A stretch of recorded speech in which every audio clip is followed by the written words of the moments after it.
you turn with me to Esther chapter 6, verse 1? Esther chapter 6, verse 1. The title for this morning's sermon is Ain't No Rest for the Wicked. That's actually from Isaiah 57, but the ain't is not there. I think it's 57:21.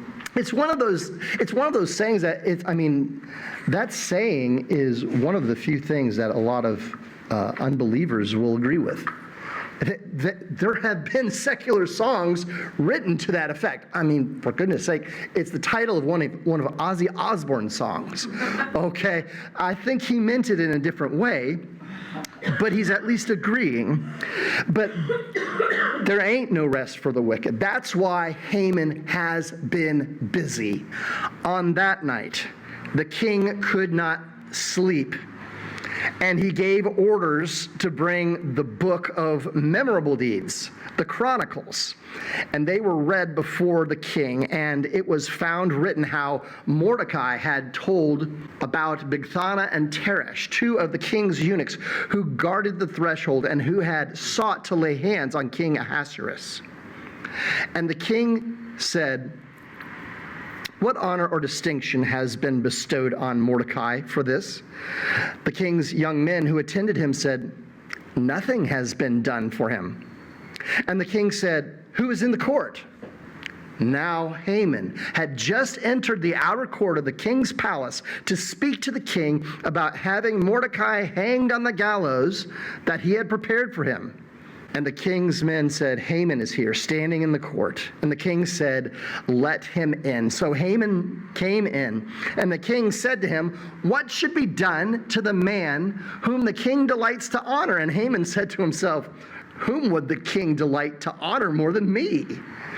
And Haman said to the king, "For the man whom the king delights to honor, let royal robes be brought, which the king has worn, and the horse that the king has ridden, and on whose head a royal crown is set. And let the robes and the horse be handed over to one of the king's most noble officials. Let them dress the man whom the king delights to honor, and let them lead him on the horse through the square of the city, proclaiming before him, 'Thus shall it be done to the man whom the king delights to honor.'" Then the king said to Haman, "Hurry, take the robes and the horse, as you have said, and do so to Mordecai the Jew, who sits at the king's gate. Leave out nothing that you have mentioned." So Haman took the robes and the horse, and he dressed Mordecai and led him through the square of the city, proclaiming before him, "Thus shall it be done to the man whom the king delights to honor." Then Mordecai returned to the king's gate, but Haman hurried to his house, mourning and with his head covered. And Haman told his wife Zeresh and all his friends everything that had happened to him. Then his wise men and his wife Zeresh said to him, "If Mordecai, before whom you have begun to fall, is of the Jewish people, you will not overcome him, but will surely fall before him." Now, for our friends on YouTube, this is the place where I should be saying this story brought to you by Xanax. So, as I was trying to say earlier, there's no rest for the wicked. And that means that Haman must be absolutely exhausted, because last week we saw that Haman was on top of the world. He had these plans to exterminate the Jews, and everything is going according to his devious and nefarious plans.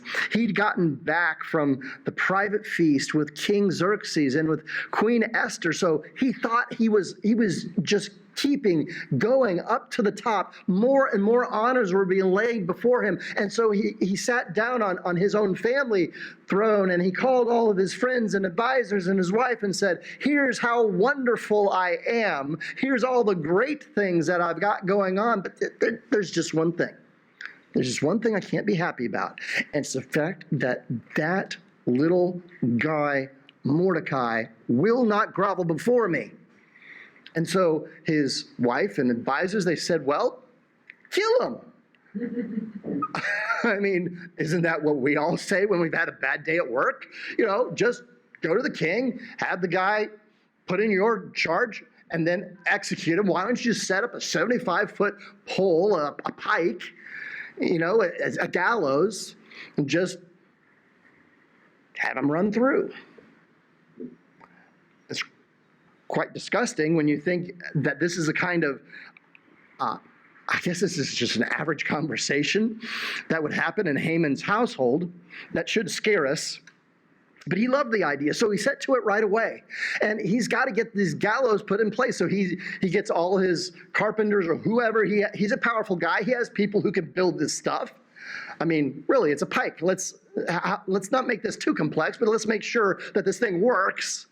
And so he's working on that thing all night long. And he wants to also make sure that he gets to the king first thing in the morning. He wants to be first one there, first one in line, so that he can go before the king. And so in this story, what we see is that he's been very, very busy. And here in this passage, things start to flip. And in fact, when you look at this passage, I don't want you to think that God keeps bad things from happening to the Jewish people. He does more than that. He literally reverses things. There's a difference between surviving what Haman is trying to bring to bear versus God bringing about the reversal of these things, where the hunter becomes the hunted. That is what is literally taking place and literarily taking place here in this passage. And this is the place where everything starts to shift. Here in this first section, we see, in the first 11 or so verses of this chapter, we see that the powerful are powerless. And there are two people that I have in mind when I think of powerful people who are powerless. In the first three verses, what we see is the most powerful man in the world, Xerxes, cannot sleep. He cannot do the thing that even a 6-year-old hopefully would be able to do, which is go to sleep at night. Now, there may be some of you who have this problem, who you wake up in the middle of the night and you're like, I can't get back to sleep. I'm sorry, I've got very little ability to sympathize with you because I am out. When I am out, I am out. I do my 6 hours of sleep and then I'm up. And that's how God made me, I guess. And maybe that's how God made Xerxes, but not that night. That night, he has absolutely no control over being able to sleep. And when you really think about the idea of, last week we saw Esther is starting to step out and she's trying to come forward as a warrior of sorts and to fight for her people. The only problem is none of what we read in the book of Esther works without chapter 6, verse 1. This is the turning point of the entire book. This is the pivot point where the king can't sleep. It's only because the king can't sleep that the rest of this plays out. He can't sleep even though he has people who can brew concoctions, even though he has all the entertainment options that any, I guess, despot would want to have. And so he has them and he chooses not to go that direction. Instead, he gets caught up on his reading. He says, let's go to the book of memorial deeds, or as I like to call it, Why I'm So Awesome. That's the title. That's me reading into the megalomaniac tendencies that are Xerxes. And so he realizes in having this read that he's made a really, really big mistake. He reads about Mordecai foiling a plan to have him assassinated. And within a Persian worldview, within their protocols that they had protocols for this and that and the other. And if someone saves your life, Mordecai was supposed to get a bump in pay. You know, he was at least supposed to get a cost of living increase. You know, he's supposed to probably get a better job, and where he's more visible to people, so that everyone would say, well, why is he there? Oh, it's because he did this thing, and the king's so awesome, he elevated him to this position. That doesn't take place. It never took place. Have you ever had that taken place where you've done the right thing at work and nothing happens? Or have you done the right thing at work and something bad has happened? That is indeed what we see taking place in the life of Mordecai. And for you, I just want to remind you, we have such short attention spans.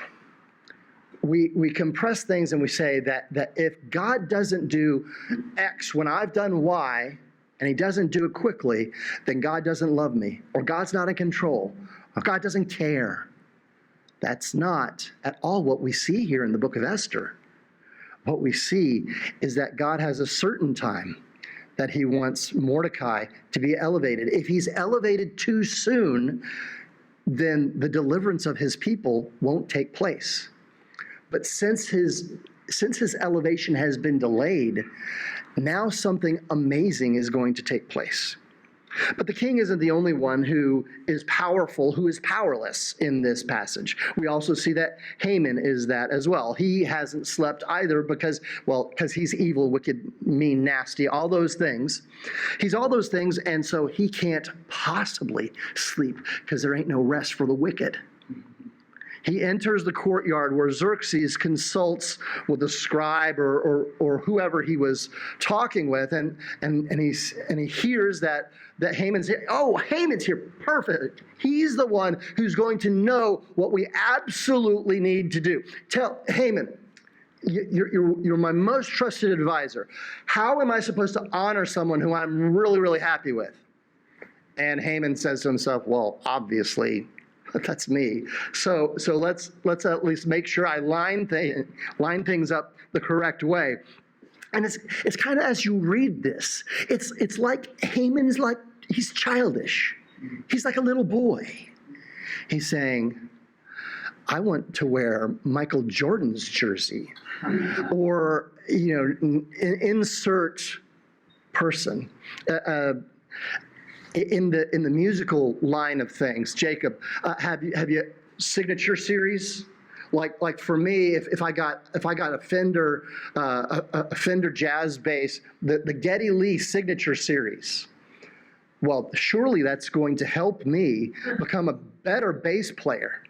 The only problem is that in an interview with Geddy Lee of the band Rush, he said, here's the thing that I need to be a great bass player. It's not the bass itself, it's the fingers that I have. He actually said that in an interview with Dan Rather a few years ago. And so the point, though, that he's thinking is, I'm going to get honor by way of osmosis. That if I wear robes that the king has worn, and if I ride on a horse that he's ridden, then I am going to be seen by everybody else as I'm finally somebody. All my efforts have finally paid off. And it's just beautiful in verse 10 how Xerxes responds.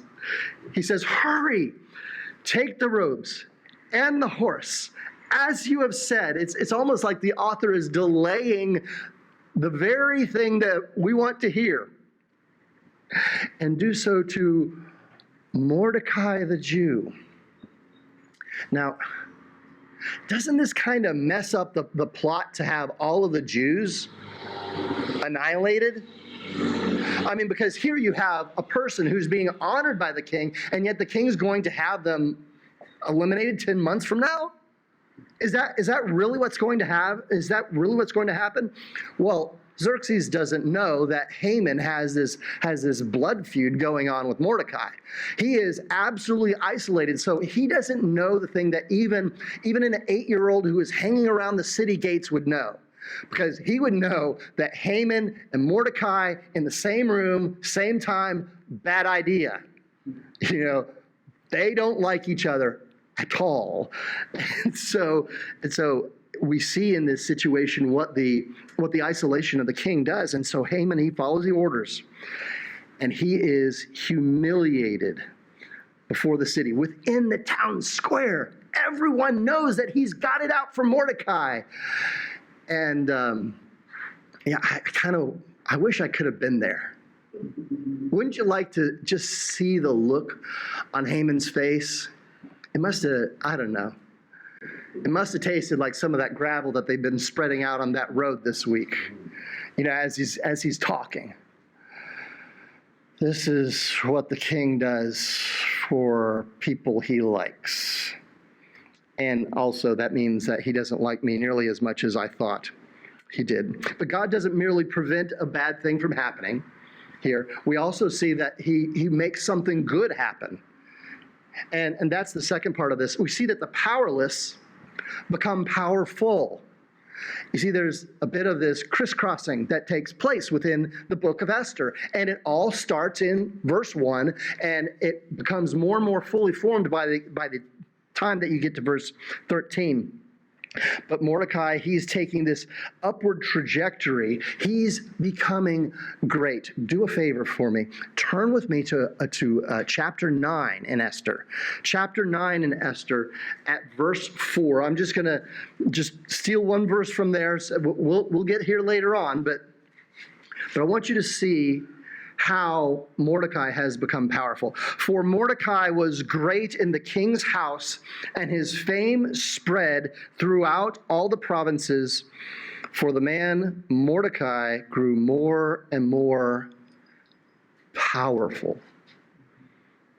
So the clear idea of the powerless becoming powerful is taking place. It's taking resonance here in this passage. But here's the question, though. What was Mordecai doing the night before? I mean, what does he do to become powerful? I'll tell you what he was doing. He was sleeping, as all wise people living in the city of Susa should have been doing. He was doing the very thing that Xerxes couldn't do and that Haman wouldn't do. He was resting. And the very act of sleep, you may not have considered it this way, Christian, but this is your own faith act every night. Every night that you go to sleep, what are you saying? You're saying, inherently, my God will take care of me through the night. I will wake up in the morning. That is your faith act that inherently all of us are doing. And that's what it means to rest. And we rest every day, but we rest especially on the Lord's Day, knowing that Jesus, he is the one who will give us rest. Come unto me, all you who are weary and heavy laden. Come to me and I will give you rest for your souls. That is indeed what Jesus is speaking to us in the Gospel of Matthew. But what does Mordecai do? Mordecai does normal stuff. He thwarts a plot and goes back to work. He continues in his work for years. And then after he goes through on the horse with the consternation of Haman, surely, maybe it gave him a little bit of a chuckle. But what do we read in verse 12 in chapter 6? Then Mordecai returned to the king's gate. He did what he'd always done. He just went back to work. There's something to be said for just simple faithfulness, just simple obedience. What do you got to do tomorrow, Christian? I got to go to work. I got to mow the lawn. I got to do laundry. Got to go shopping. Well, do it. Do that thing, because God will meet you there in that place. But this is clearly the pivot point where hateful Haman is humiliated. And this is the good news of the gospel. I want you to see the gospel in this as well, because you see that Mordecai, he is clothed with the king's robes. He rides on the king's horse. And even his enemy says, this is how the king honors those he is pleased with. This is how we see the gospel yet again. And this gospel, speaking of faithfulness, speaking of obedience, it was the faithfulness and the obedience of Jesus Christ that led him to the cross, that led him into the ground, that led him out of the grave and ascended him to the right hand of God the Father.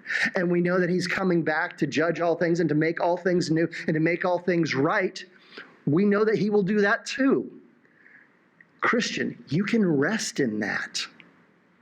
You do not have to worry. You do not have to have this sense of anxiety and of this dread, because rest, there ain't no rest for the wicked. But rest is a gift, a good gift that God gives to his people. He gives to those who are redeemed. And that comes about by simply responding to the gospel. That's part of what we want to focus on week in and week out. What is the gospel? It's simply this, that God is perfect, that we are not, that God offers his grace, and we must respond in faith. So the question is, will we respond in faith in this specific way? Today, will we rest in him? Will we say, God, you love me and you want good for me, and I know that because you sent Jesus Christ for me. How will you not give me all things?